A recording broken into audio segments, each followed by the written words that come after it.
Ordfører, jeg ser først nå på denne saken her, og jeg ønsker å gi skryt til Frivillighetssentralen. De gjør en fantastisk jobb i Sørøysa.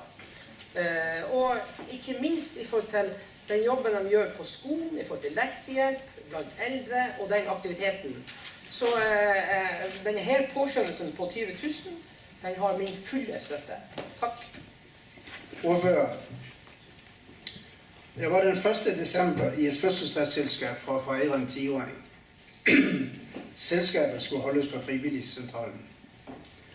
Ordfører, rådmand, jeg selv og 2 helsearbeidere var samme dag i Tromsø for å høre nytt om samhandlingsreformen. Men både rådmannen og jeg nådde hjem til Sørøysa lettere forsinket for å delta i feiringen av denne 10-åring. Stor var min forbauselse da jeg kom inn på sentralen og så en masse flotte og engasjerte mennesker, men jeg så ingen 10-åringer. Aha, tenkte jeg. Det er altså selve frivilligheten som feirer 10 år. Frivillighetssentralen slik vi kjenner den i dag ble stiftet i 2001, og daglig leder ansatt 1. oktober samme år. Dette tilbudet har fra sin spæde begynnelse og frem til i dag vokst til å bli et tilbud som vi ikke kan unnvære, og også mer eller mindre tar som en selvfølge. De mange aktiviteter som Frivillighetssentralen står bak, utføres av pensjonister som byr på seg selv, og lar andre nyte godt av kunnskaper ervervet gjennom et langt liv, og ikke minst gjennom erfaring. Utviklingen ved sentralen har vært god, og er et levende bevis på at dugnadsånden lever i beste velgående i vår kommune. Det er svært verdifullt å ha aktiviteter og oppgaver som folk ser i hverdagen og oppfatter som verdifulle. Der vil de frivillige også få noe tilbake for sin innsats. Når man ser på mangfoldet av aktiviteter som genereres av denne gjeng med 10-åringer, mister man nesten pusten. Det bringes mat ut hver dag, året rundt, i storm og stille, i sol og regn.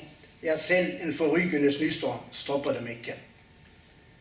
Det arrangeres besøkstjeneste med fredagskaffe på sykehjemmet, og underholdning flere ganger årlig for beboerne. Hvis jeg husker rett, så ble det også etablert et tilbud med leksehjelp i fjor. Sentralen har egen buss som brukes til turer og til å hente folk hjemme hvis de har vanskelig for å komme på Frivillighetssentralen. Det arrangeres småbarnstreff for både mødre og fedre, som møtes og utveksler erfaringer. Eldretreff og andre aktiviteter utføres på sentralen. For å drifte alle disse aktiviteter mottar sentralen 60% tilskudd fra staten. Resten må skaffes til veie lokalt i form av kafédrift, produktsalg, loddsalg, varemesser, for å nevne noe. I tillegg bidrar stiftelsens eiere med mindre tilskudd. De som er med i stiftelsen og har vært med fra starten er Leiernes Klubb, Sørøysa Helselag, Sørøysa Pensjonistforening, LHL Sørøysa, Straumen Blindesakslag og Sørøysa kommune. I en tid hvor kommunene har vært og er nødt til å se ned på alle områder, og ikke minst i støtten til frivillige lag og foreninger, er det godt å se at frivilligheten blomstrer i vår kommune. En ting kan vi i alle fall slå fast, og det er at aktiviteten til 10-åringen er på ingen måte redusert. Den innsats som utføres av en fantastisk gjeng med pensjonister, står det respekt av. Og som politiker så tør jeg ikke regne på hva det ville koste kommunen om vi skulle driftet dette selv. Som sagt, så deltog rådmannen og jeg på feiringen av landets sprekeste 10-åring, og jeg snakker for oss begge, håper jeg, når jeg sier at det var et trivelig selskap å delta i. Vi måtte jo selvfølgelig uttrykke vår takk for engasjementet og overrakte en bukett. Jeg følte at det var en litt fattigslig gave å gi som takk for 10 års frivillig tjeneste.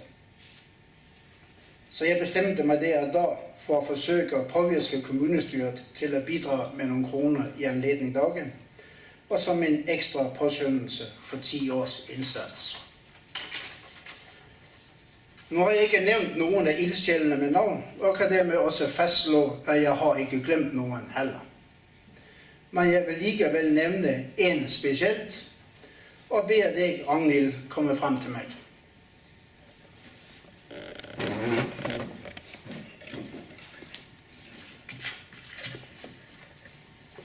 Jeg har registrert at du, Ragnhild, føler deg fristet til å søke om et bidrag fra ordførerens lommebok. Det skal du slippe i denne omgang. På vegne av kommunestyret vil jeg takke deg og alle dine støttespillere for innsatsen gjennom 10 år, og ser med glede frem til å delta når dere fyller 20 år, men dersom en av mange frivillige. Jeg har den glede å overrekke deg en sjekk på 20 000 kroner som kommunestyrets fødselsdagsgave til Frivilligsentralen i Sørreisa. Takk for innsatsen. Vær så god.